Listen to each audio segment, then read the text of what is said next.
that house before I go anywhere.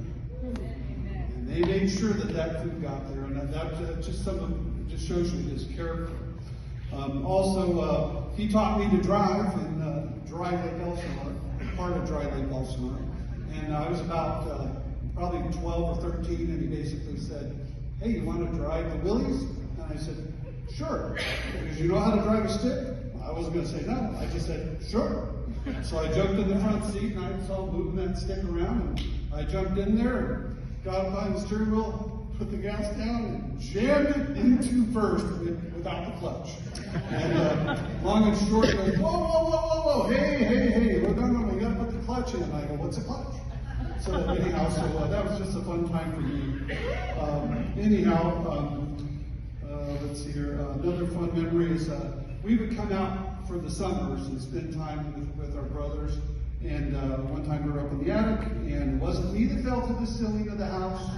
I want to say it might have been Che, but we were not any part of that. So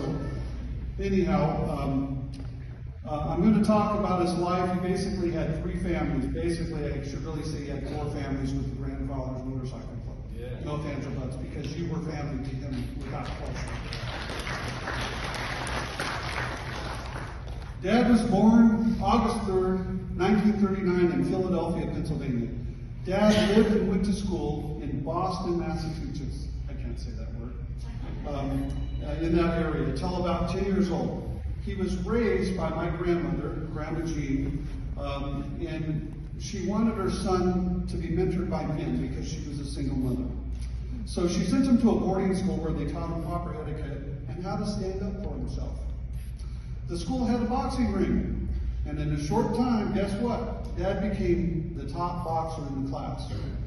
It was interesting because if you had a beef with somebody else in the school, you'd say, "Hey, meet me in the ring." Well, there you go.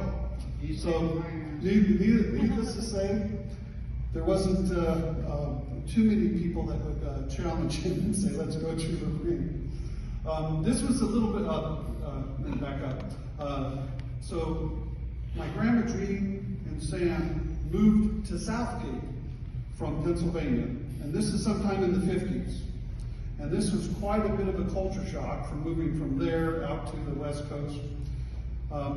He was the new kid at school, and some of the kids tried to test him, and they found out very shortly, you don't mess with Sam. That's all there's to it. So, anyhow, being a